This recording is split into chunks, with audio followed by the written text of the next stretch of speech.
Episode 516. Book Talk begins at 26 minutes.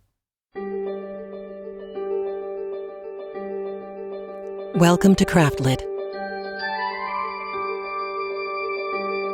the podcast for crafters who love books.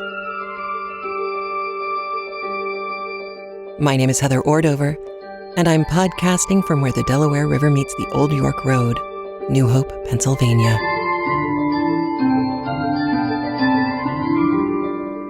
Episode 516. We meet again. This episode of Craftlit is brought to you by you. Thank you. Well, hello. How are you? It has been so long since we have had a book to read, and now we have one, and we're about to read it together. And I'm so excited.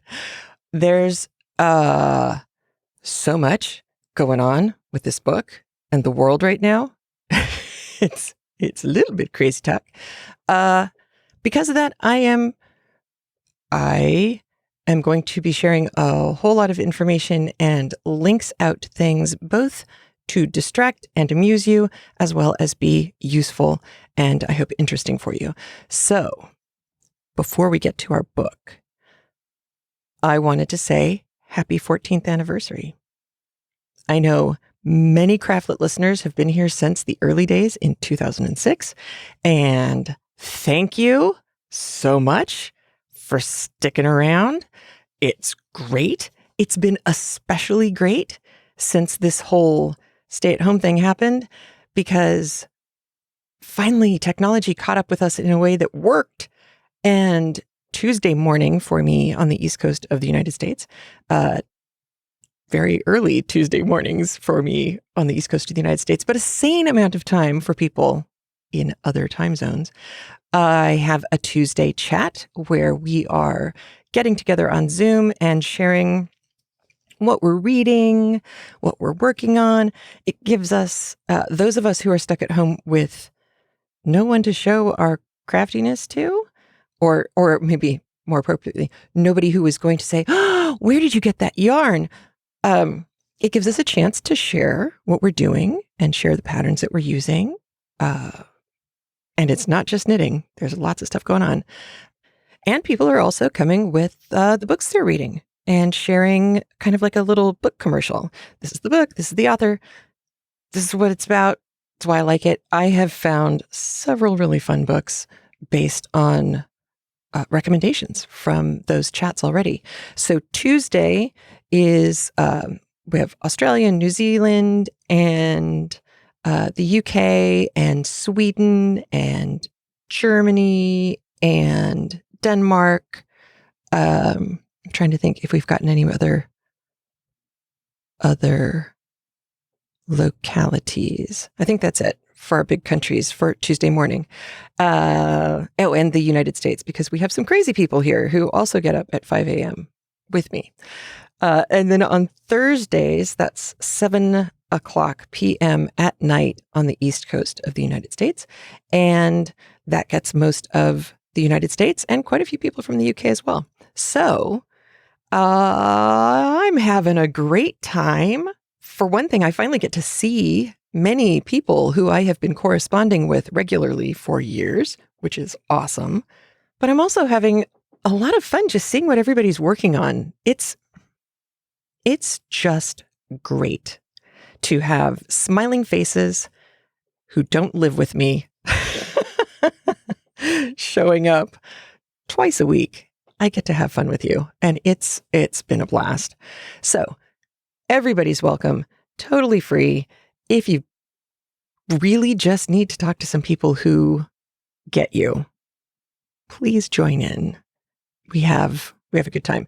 And we've even had Erin Ziegler from Chop Bard Podcast and Julie Davis from Forgotten Classics, who you might remember. Both of them have showed up to Thursday nights now, so that's been fun.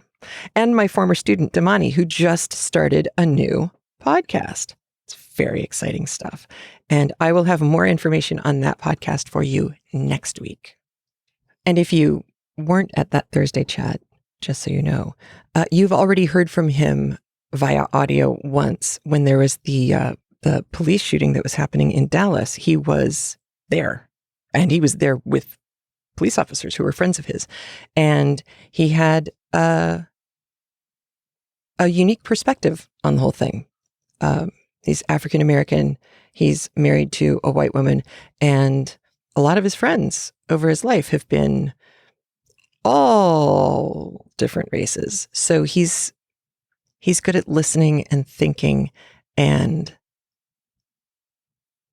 his insights are unique. So I'm very much looking forward to listening to his podcast, which just started. So more on that next week, as I said. So today I got up early. I came to the basement, which is where I usually am when I'm recording the chats. So you've gotten to see my little weird studio space that I've set up here. I'm sitting here with my chai tea latte that I made with a brand new, really not very expensive, milk frother. And I said this on Tuesday morning, you wouldn't expect something like a milk frother to make me so happy, but it's a little pot so you can clean it, which is huge. And you can put cold milk in and set it down and put the lid on. And you can either have it blend whatever's in there. So if you wanted to make hot chocolate, you could do that and it would come out creamy and rich. If you want to froth the milk, you put in a little bit less milk, put one little doohickey extra on the turny bit. These are the technical terms you understand.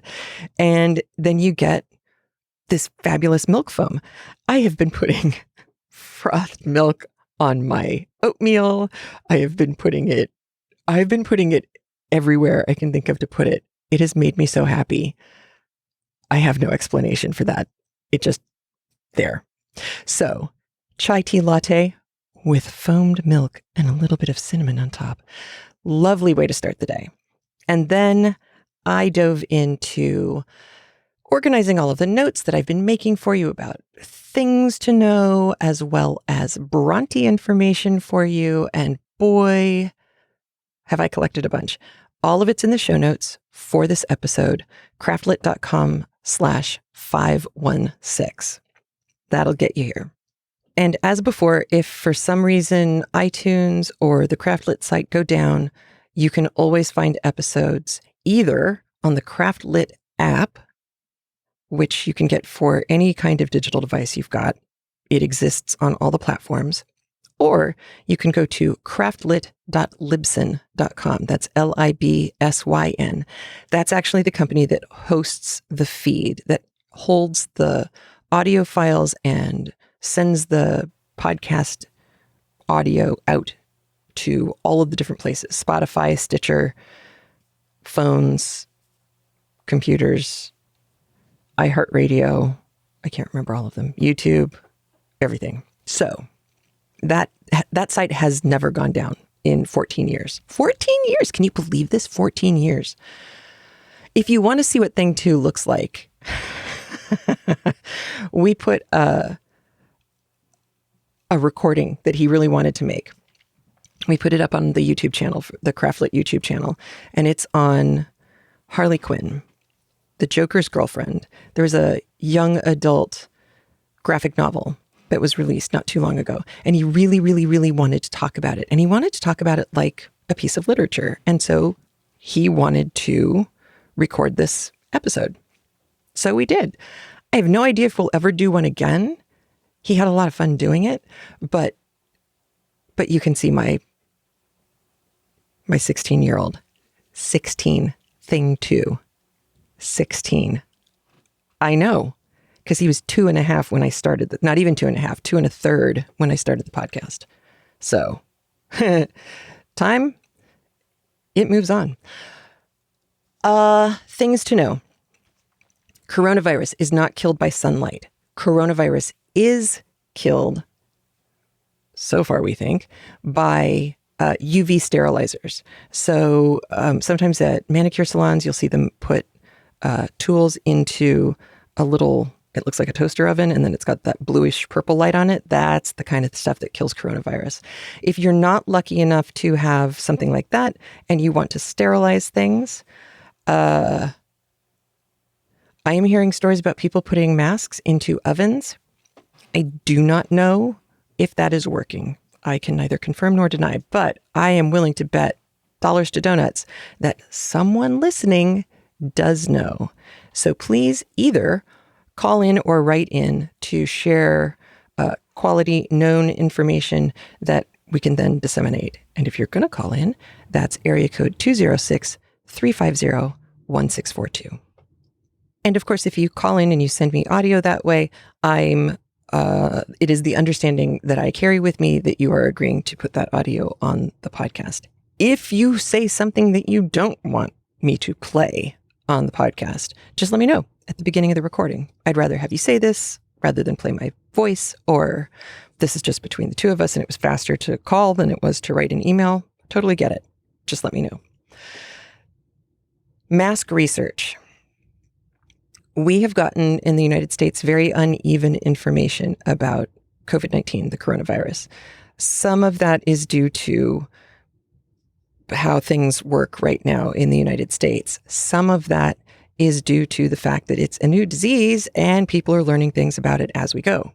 However, yesterday, the United States Surgeon General and the head of the CDC got up in front of an audience of reporters and said unequivocally that they wear masks when they are not presenting on TV. They pulled them out of their back pockets. They both had masks. They were both either, I think the CDC guy had a real regular Olsen mask, which are the ones that are fitted and look more like Bane, depending on how they're decorated. Whereas the Surgeon General's looked like it was a cloth version of a surgical mask, which probably means it was actually made out of HEPA filter material. Neither of them had respirators like the N95s do. So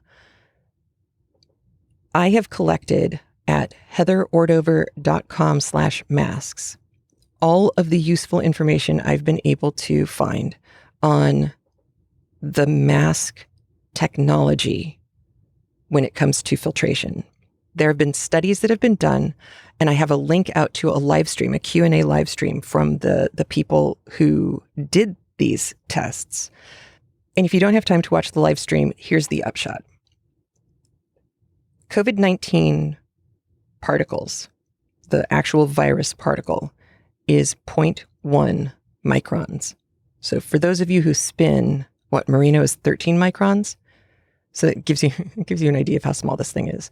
I think a blood cell is bigger, if I'm remembering correctly. Yes, a blood cell is considerably bigger than the COVID virus particle. Very tightly woven cotton material, like really quality quilting fabric, does a pretty good job. A cotton blend t-shirt, like knit jersey material, which is, if you've ever looked at it in a microscope, the fibers are pretty fuzzy. And because it's knit, it's a completely different structure the material is at the very small level upon which it is woven, at which it's woven. Because of that, if you layer these two fabrics, the tightly woven cotton and the knit cotton blend, not 100% cotton, you get quite a bit of good filtration going right there, because they aren't going to line up right. If you had two layers of the woven cotton, you have a very good chance that the virus can still get through, because the structure that it's going to get through will have holes, microscopic holes in between those individual threads that are woven together. Whereas if you put the knit material in the way, both the fuzziness of it and the completely different structure adds one more barrier. Now, it's very, very easy to breathe through. I say very, very easy. Compared to other things, it's very, very easy to breathe through a layer of woven cotton and a layer of t-shirt cotton. And for most people, that is plenty, because really what you're trying to do is not so much save your own life as it is save other people's lives. Because most of the coronavirus transfers so far, according to them yesterday, and today is Thursday, April 23rd, so this was Wednesday, April 22nd, 2020.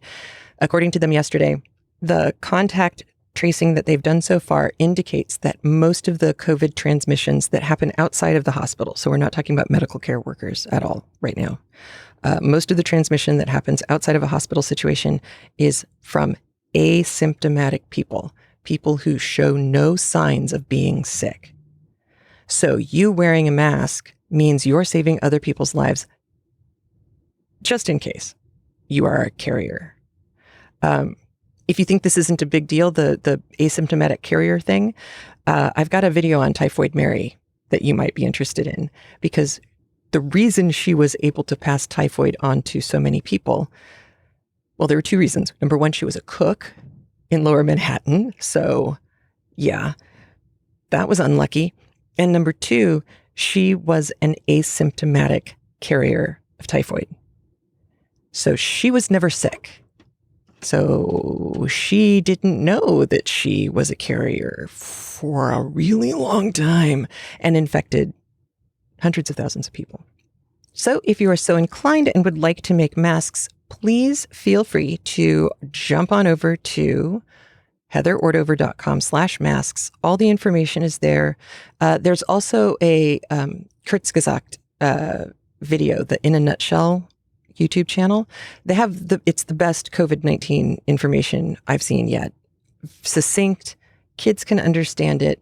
It explains why we are having such weird symptoms and why some people don't have the same symptoms at all compared to other people, but it's still the same disease. If you're wondering about that, I really recommend watching the Kurzgesagt video on COVID-19.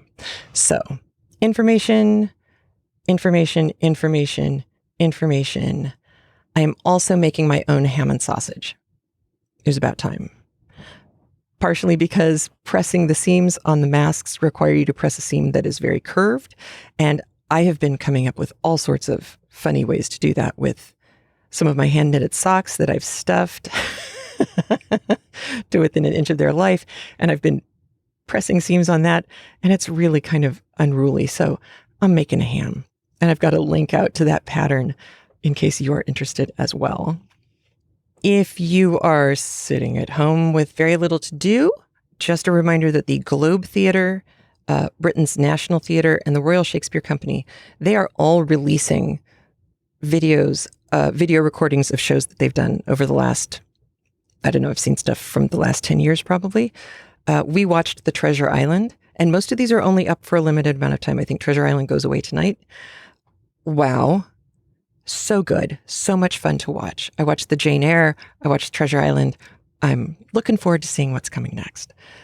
So there's that to watch. If you are more active in your wanting to entertain yourself, there have been some hilarious art reconstructions where people have taken families of people, groups of people who are living roommates together. They have taken famous works of art and redone them as an art tableau, which is something that they do in Long Beach, California every summer. It's a big deal. And I'm pretty sure I talked about it on the podcast a couple of times. And of course, people have done this historically for a long time as well. Some of these are truly hilarious. Only rivaled, I think, by the woman who was doing like 15th century Flemish paintings, redoing them in airport bathrooms with like toilet paper and seat covers, which was pretty awesome. So that's something for you to watch and enjoy.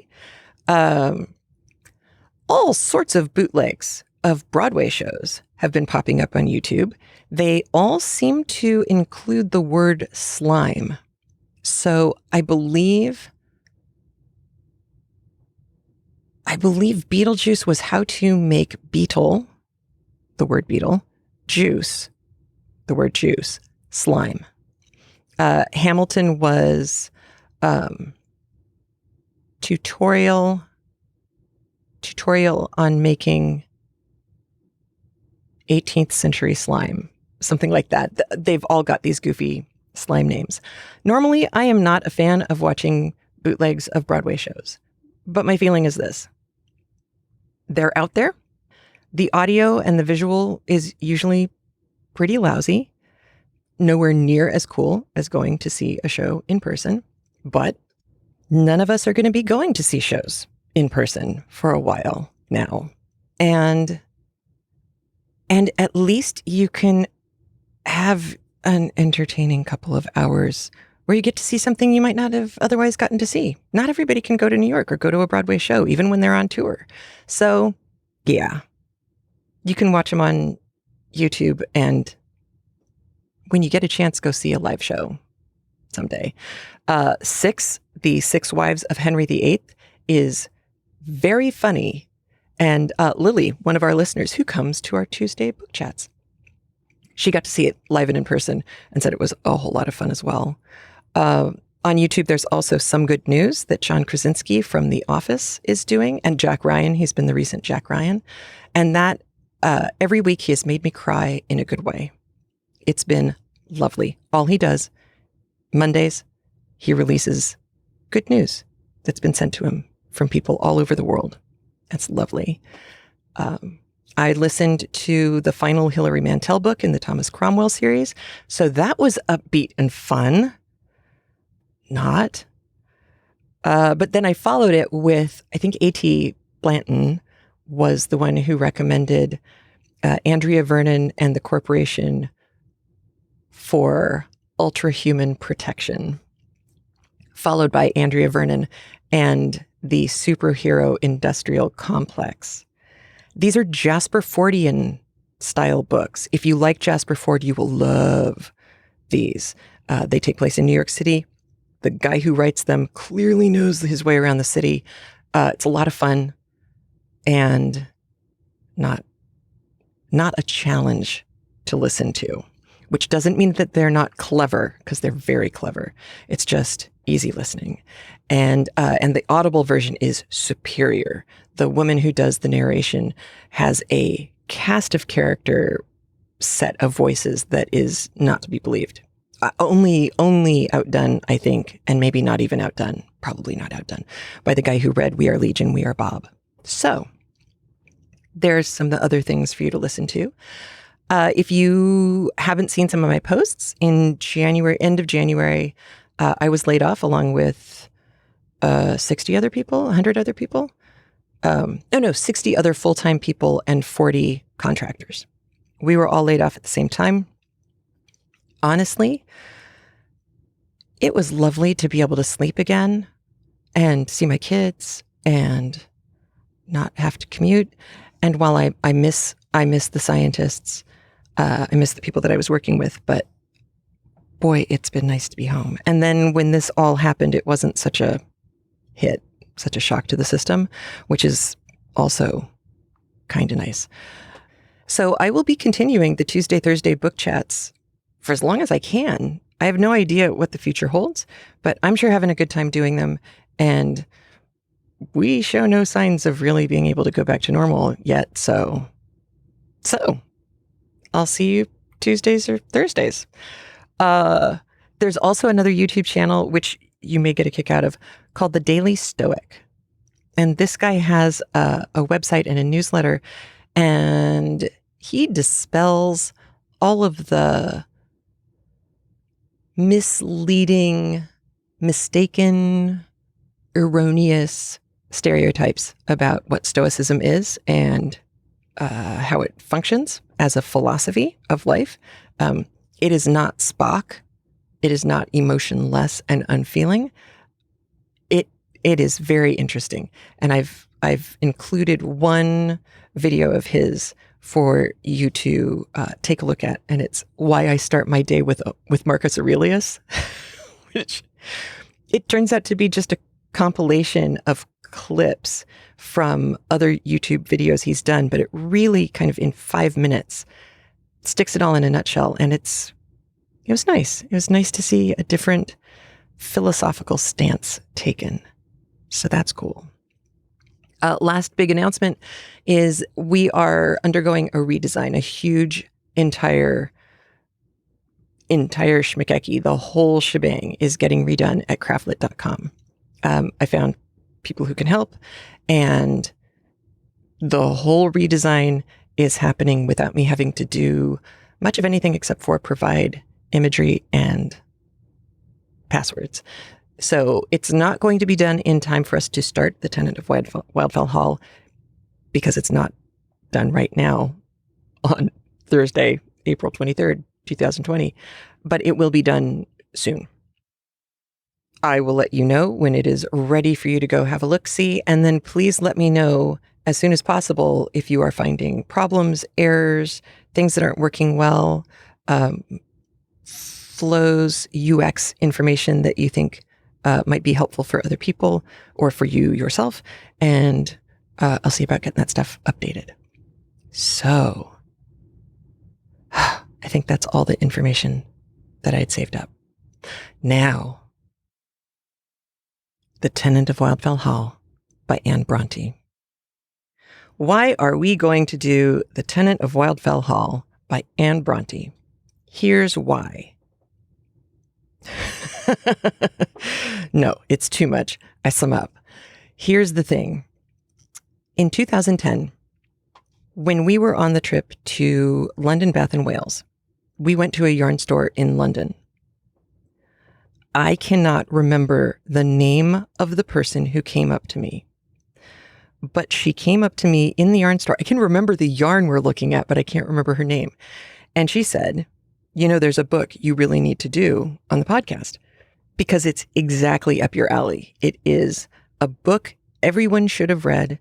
It is a book that's been forgotten, or it's a book that people think they know what it's about, but they really don't. And it's written by a woman, and it is more so than Herland, a really interesting proto-feminist novel. And I actually don't think Anne Bronte would be unhappy with that description. Anne Bronte gets classified, pigeonholed an awful lot as the youngest sister, the lesser-known Bronte, the less talented Bronte, the weak Bronte. I mean, I've seen all sorts of bizarre things said about this woman. I guarantee as we go through this book and I continue researching her, that I will find more and more interesting tidbits to share with you, because she is an enigma wrapped inside a kumquat, baked inside a New Orleans king cake, and then served with tea on a window seat looking out over the moors. She's really, really interesting. And because there was so much mythology built up around the Brontes, starting from them publishing their stories as Currer, Ellis, and Acton Bell instead of their real names, which we've talked about before on the podcast, everybody's talked about before, because it started there, and then, of course, everybody dies, and then after Charlotte Bronte's death, Elizabeth Gaskell writes the biography about Charlotte, but also about the entire family.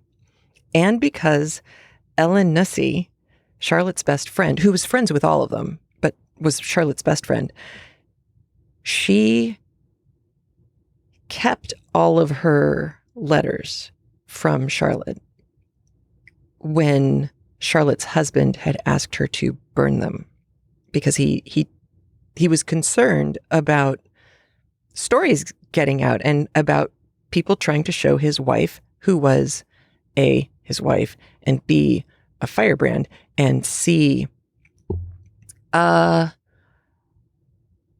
person of opinion, when women having opinions was not really a popular thing to do and be.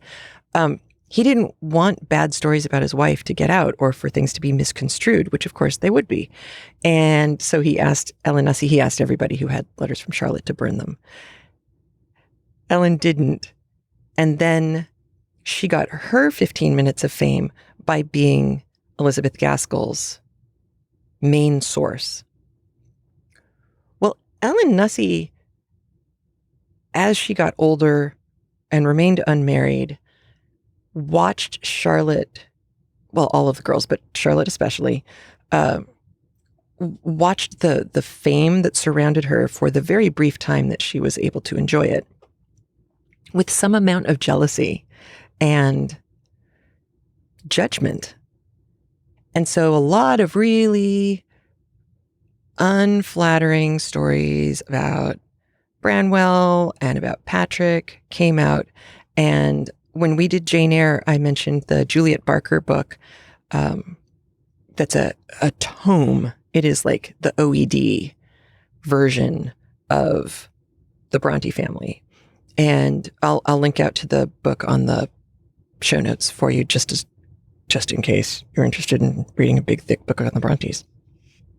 Juliet Barker's book is in many ways a refutation of the damage that was done by Gaskell's book, specifically when it came to Patrick, the father, and Branwell, the brother. There's plenty of evidence that Patrick may have been an eccentric father in that he let his young daughters memorize Byron, and which is kind of like, I don't know, memorizing. I was going to say 50 Shades of Grey, but that's not true because 50 Shades of Grey was not great literature. It's certainly racy for young girls to have been reading it, and it shows up in their books that they wrote as adults. So in that way, he was quite liberal with his children's education. I think he also was of the mind that if you're old enough to be able to read it and keep reading it, then you're probably old enough to be able to deal with it. I noticed with my own kids at one point, Thing 2 decided he wanted to read The Hunger Games, and I knew he was going to be bored by it in the first 2 pages. I also knew he was too young, really, for the book, so I made him a deal that he'd have to come and talk to me after he read the first chapter, and then we'd talk about whether he could read the rest of it. He'd never made it through the first chapter, so that was a win. The other thing that Patrick, though, did was the second he heard that a daughter was sick at school, he picked up and left. He went to get them. He didn't send for somebody else to get them.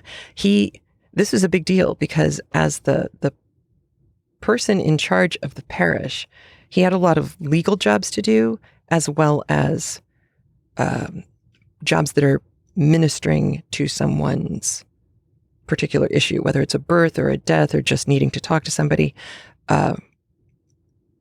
It's a big deal for him to have just taken off to go get the girls 20 miles away, especially because they get the bad rap of people saying, well, he was poor because he had so many children. No, he was poor in many ways. He was poor when it came to liquid assets. He didn't have a whole lot of ready cash. But this was because there was a quiet war going on between the Haworth parish and a nearby parish. So the people in Haworth had to pay double the church C of E rates because you pay into, it's not just tithing. It was a tax bill. They had to pay to 2 different people. And because of that, money that should have been coming to Patrick, who was doing all the work, was getting diverted to, was it Bradford? I can't remember the name of the town. It starts with a B that's nearby. Anyway, so he just got slighted right, left, and center by the church leadership. And it's very hard to read that section. It's very hard for me to read that section of Juliet Baker's book because it is such an injustice. And as we know, I have an overdeveloped sense of injustice and I get very righteous and upset about that stuff. So Patrick wasn't frugal to be mean, and he also wasn't miserly. obviously had enough money to get the kids to school and get the kids back. But when the kids left school because they had gotten sick, because the place was horrible, he did write to petition to get the school funds that he'd paid out in advance to get that money back. And things like that would happen. So he just got a bad rap. Branwell's a whole other story that ties in directly to the tenant of Wildfell Hall. One of the reasons why Juliet Barker's book was so important to get through is because she found new evidence. Obviously, with Charlotte's husband trying to get everything burnt so that nobody would be able to tell stories about these women and this family, a lot of stuff got lost. A lot of stuff has been found now as well. And Barker's sleuthing really paid off when it came to Branwell. Branwell and Anne, our Anne, were both stationed at the Robinsons. Yes, there's a Mrs. Robinson. They're both stationed at the Robinsons' house. Anne as the governess to some really unpleasant young girls, and Branwell as the tutor for the boy. Now, we will leave aside how little Anne was making versus how much Branwell was making per annum. We'll just let that go for a minute. Anne didn't much like these girls. They were frivolous. They were flirty. They said really inappropriate things about other men, both eligible and married. And she was kind of horrified. But the mom, Mrs. Robinson, was totally unconcerned. It really does seem like as long as the girls looked good, she really didn't care. She was around 40 and still looked great, according to everybody. And her husband was much older than her and also rather sick. It looks like she and Branwell started an affair. And for her, because there may have been a previous tutor who was involved in the situation as well, for her, it may or may not have been a huge emotional thing. For Branwell, it was enormous. This was the one. This was the woman he loved. And boy, talk about being able to be in a Byron poem. She was the one who was being ignored by her husband. She was being mistreated. Not that she was being abused, but that there was no love in her life. She was lonely. Her children were appalling. And here he was, the one who would be there to save her and help her find fulfillment. Not surprisingly, the husband finds out. How do we know how the husband found out? We know that two different servants, an indoor servant and a gardener, both got paid off with a lot of money. I mean, it was like, oh my gosh, was it all told the indoor servant wound up with £100?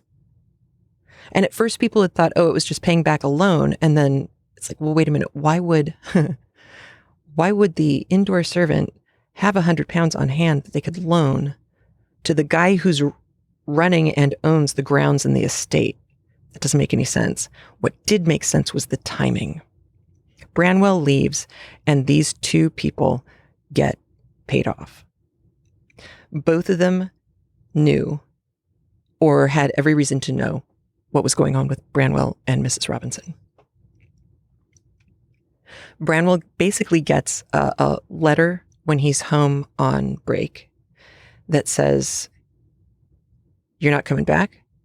You're not speaking to anyone in this house. You are done. You've gotten the last of the money that you're going to get, and I'm washing my hands of you." Apparently, the thing that was so troubling to Branwell was that he couldn't ever get any sense of closure because he couldn't write to anyone in the house, whether it was another servant or Mrs. Robinson. But he had been told in that letter there would be legal action taken if he made any attempt to contact anyone. So he didn't. But the lack of closure really seems to have been the thing that broke him, because that began his downhill slide. He drank and he had fun before when he was young, but he wasn't stupid about it, and he wasn't a drunk. But after he lost Mrs. Robinson and seemed to have nowhere else to go, like he really enjoyed his job, not just because of her, but enjoyed his job being a tutor. I think he also probably liked living in that house and being tangential to, he's like wealth adjacent. He gets to be there while not actually being part of it. He went downhill fast. He got physically ill in that he just wasn't eating. He was clearly depressed. And then he was drinking more. And there's one phrase that Charlotte used in a letter. I think it was his blasted form, like a blasted heath, that he was just obliterated. And it's a term that was used sometimes to describe what opium eaters look like. So there's been some discussion about whether or not he got involved in heavier stuff. That's the one clue that people can cite, aside from the fact that he died young. But the important thing is, for us, Anne Bronte wrote The Tenant of Wildfell Hall before Jane Eyre. But Jane Eyre came out first.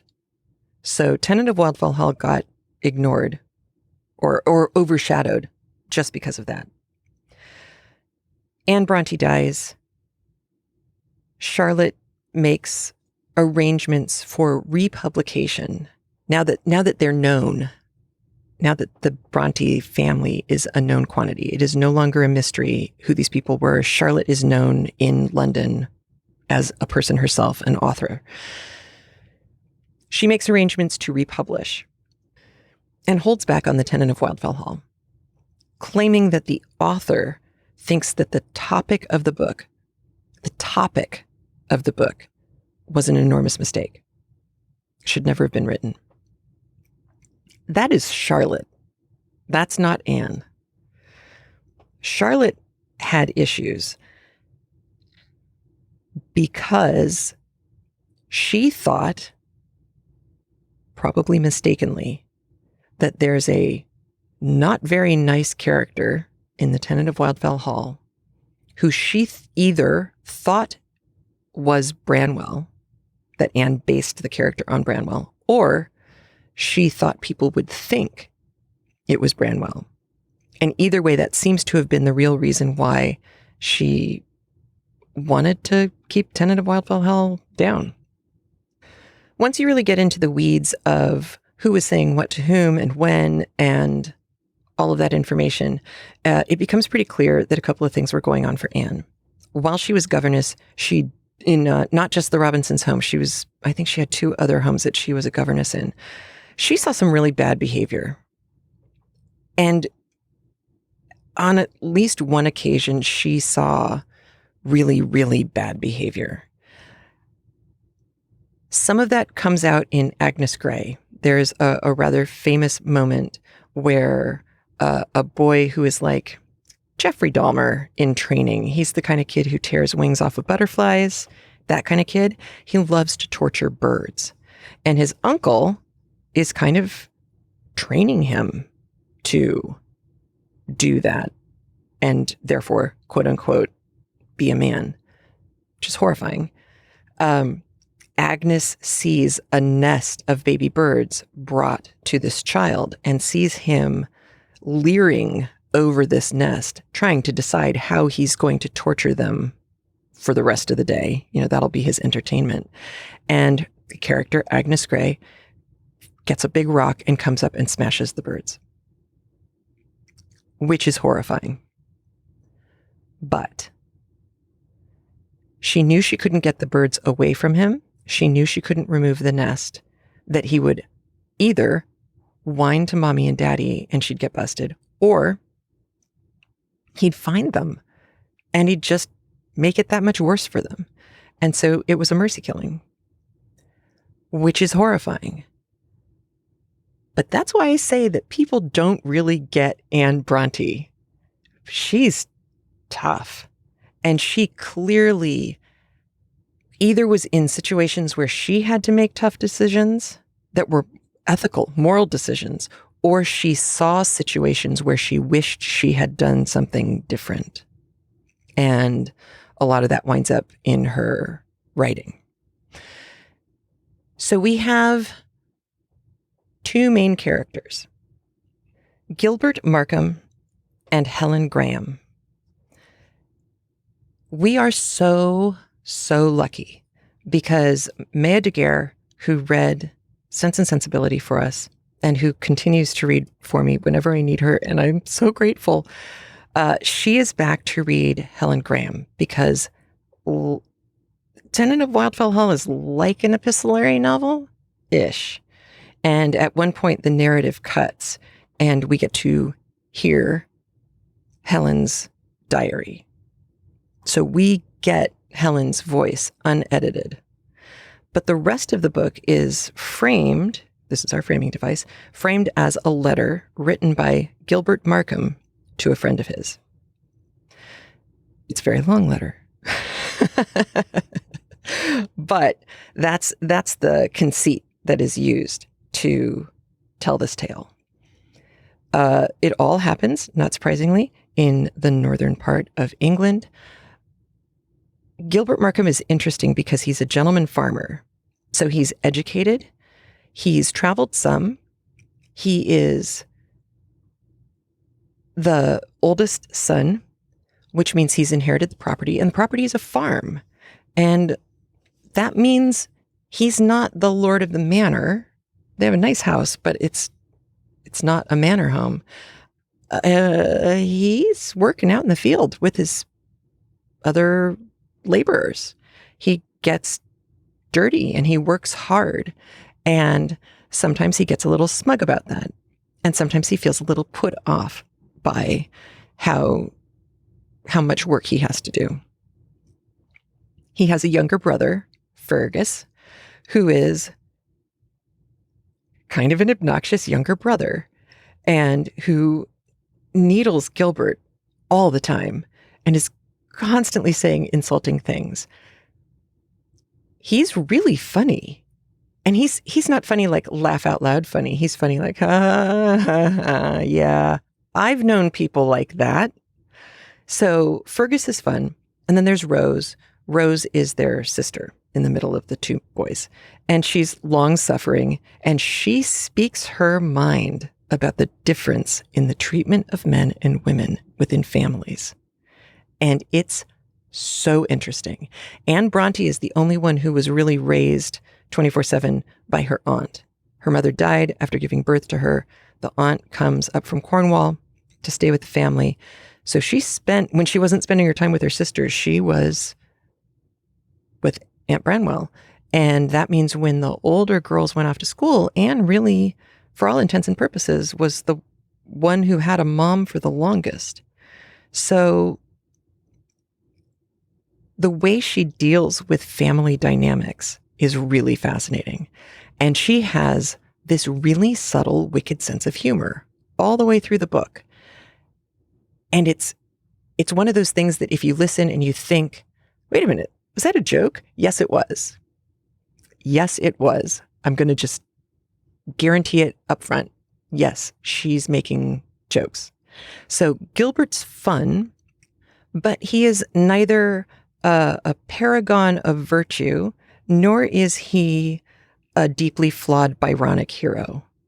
He's really a very real person who does stupid things sometimes and makes mistakes and doesn't own up to it right away. But eventually, you start to see him piecing things together and grasping what he really wants and what he needs to do to get there, what he's going to have to do in self-work to get there, which is pretty impressive for a 28-year-old's second book, especially a 28-year-old who's never been married or even really been out with a man. It's pretty impressive. She was clearly a good observer. We are super crazy lucky because that character who is narrating this book is being read by one of Maya Daguerre's friends, Eden Ballantyne. And he's an actor, he's a performer up in the north of the country. And he can do the accent for us. And I'm so excited. So we have a Gilbert Markham. We have a Helen Graham. And I could not be happier. Today, I'm going to play you a teaser. So you get to hear their voices a little bit, and then we'll get into the chapters next week because I didn't want to make the episode any longer and because I could tag the time code and let you know when the teaser was going to start. So I'm going to play you a little bit of the first time Gilbert Markham goes to see Helen Graham with other people. He's already met her and her son. And then I'm going to play you a little clip from Helen Graham's the passage that she puts into her diary about how these neighbors, not necessarily Gilbert, but the other people who we haven't met in Eden's reading, how the other people treat her, what she thinks of them. And you'll get a nice split of both of their voices that way. So I'm going to let you get your introductions to Helen and Gilbert, and then I'll give you the last bits and let you go on your way. So here we go with a little teaser of Helen and Gilbert, starting with Gilbert.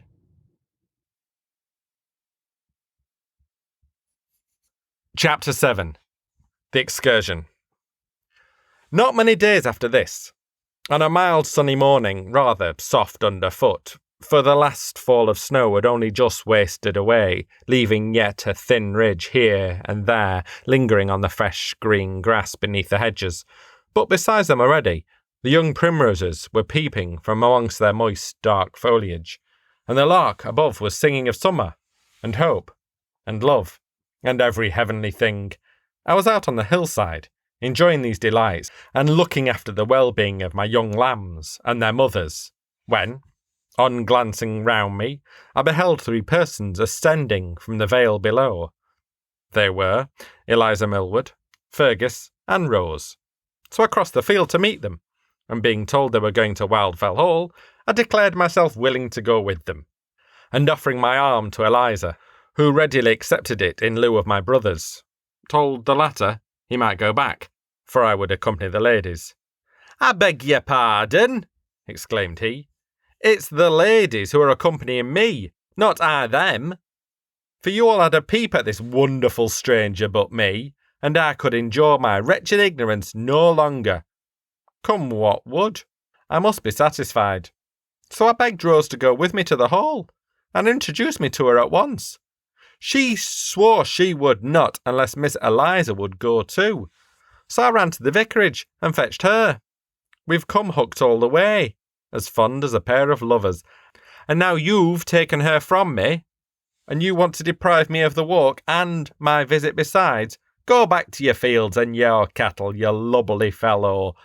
You're not fit to associate with ladies and gentlemen like us, that have nothing to do but run snooking about our neighbours' houses, peeping into their private corners, and scenting out their secrets and picking holes in their coats when we don't find them ready-made to our hands.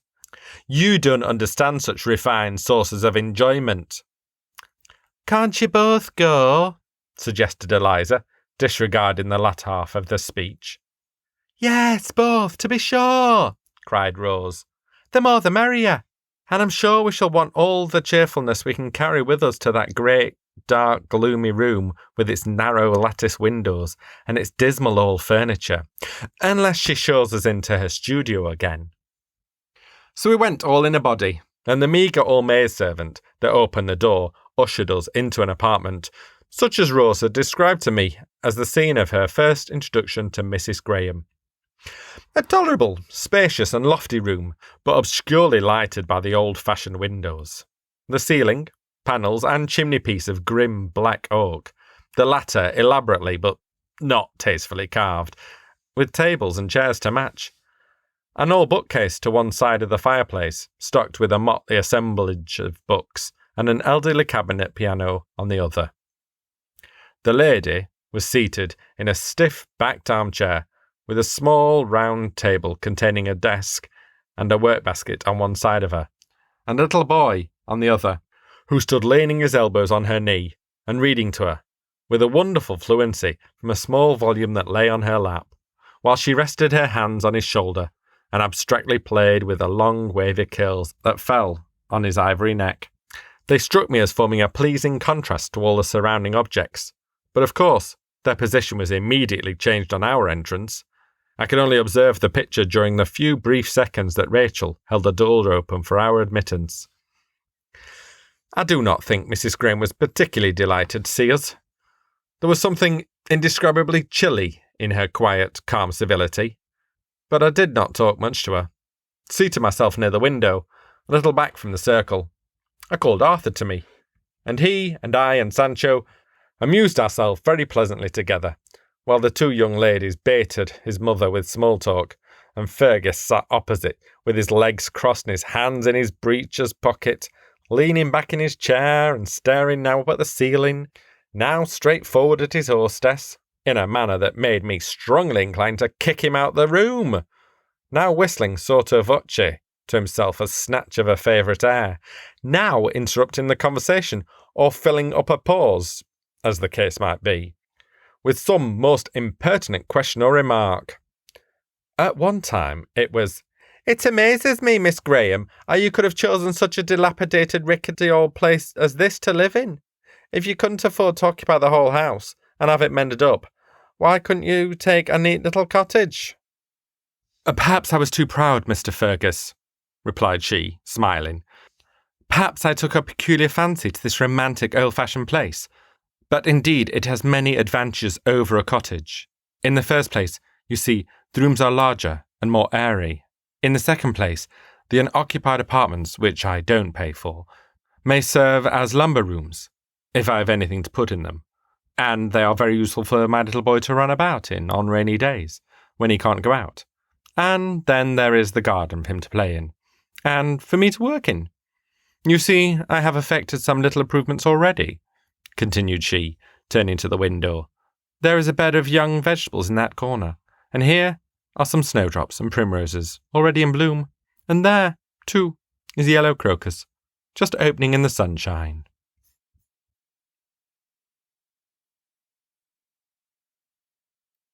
Alas, my kind neighbours will not let me alone. By some means they have ferreted me out, and I have had to sustain visits from 3 different families, all more or less bent upon discovering who and what I am, whence I came, and why I have chosen such a home as this. Their society is unnecessary to me, to say the least, and their curiosity annoys and alarms me. If I gratify it, it may lead to the ruin of my son, and if I'm too mysterious, it will only excite their suspicions, invite conjecture, and rouse them to greater exertions, and perhaps be the means of spreading my fame from parish to parish, till it reach the ears of someone who will carry it to the Lord of Grassdale Manor. I shall be expected to return their calls, but if upon inquiry I find that any of them live too far away for Arthur to accompany me, they must expect in vain for a while, for I cannot bear to leave him, unless it be to go to church, and I have not attempted that yet. For it may be foolish weakness, but I am under such constant dread of his being snatched away that I'm never easy when he is not by my side, and I fear these nervous terrors would so entirely disturb my devotions that I should obtain no benefit from the attendance. I mean, however, to make the experiment next Sunday, and oblige myself to leave him in charge of Rachel for a few hours. It will be a hard task, but surely no imprudence, and the vicar has been to scold me for my neglect of the ordinance of religion. I had no sufficient excuse to offer, and I promised if all were well, he should see me in my pew next Sunday, for I do not wish to be set down as an infidel. And besides, I know I should derive great comfort and benefit from an occasional attendance at public worship, if I could only have faith and fortitude to compose my thoughts in conformity with the solemn occasion, and forbid them to be forever dwelling upon my absent child, and on the dreadful possibility of finding him gone when I return. And surely God in his mercy will preserve me from so severe a trial, for my child's own sake, if not for mine. He will not suffer him to be torn away. I hope that wet your whistle, because it's going to be such an interesting book to go through with you guys. I'm so excited. Again, call in if you have questions, comments, things you want to share, information about how to stay safe. 206-350-1642. There is a History Chicks podcast from last fall, I think, where Beckett and Susan do Charlotte Bronte. And it's impossible to do one Bronte without mentioning the rest of them. So they talk about the Tenant of Wildfell Hall and Anne and Emily and all of that. I have found several really interesting websites that have done extensive research. I mean, ridiculously extensive research into the daguerreotype. There is a daguerreotype that people think is most likely Charlotte and Emily and Anne. And this group of people who put up this website went into, there's a hat that Emily is wearing. Was that hat even available? Could you have bought that hat? Because it's a unique looking one. Could you have bought it in that part of the country at that time? The answer, yes. Where would they have gotten this picture taken? They could have gotten it taken in a variety of different places. Daguerreotypes were being done. Would it have been too expensive for them?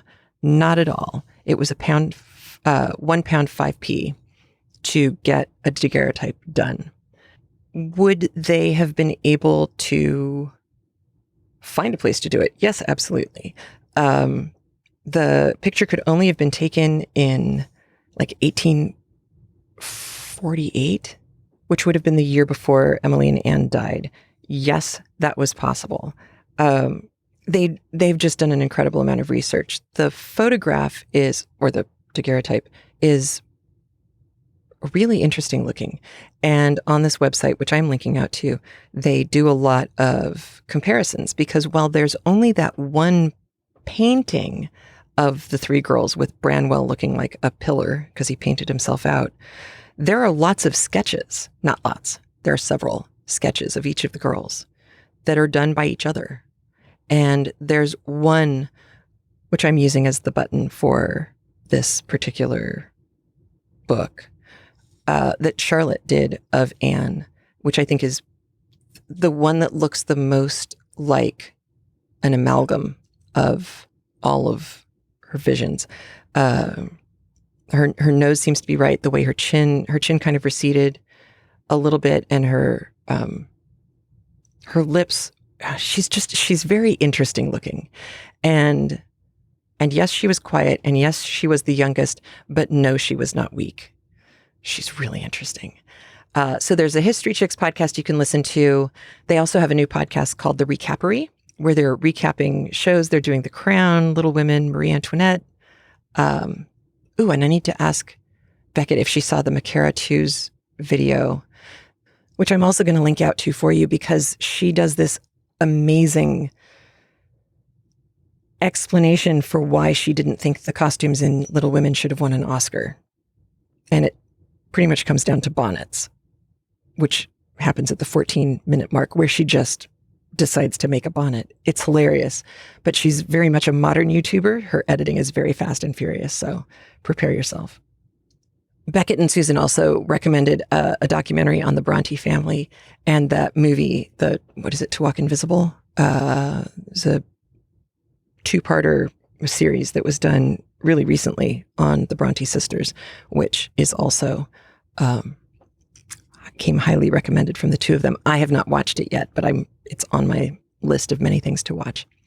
So, phew, that's a whole lot of information. you got your money's worth. I'm going to let you go. Thank you so much for coming back again and again and again and again to listen to books with me. It makes it so much fun. Stay safe, be good to each other, and I'll talk to you next week. Take care. Bye.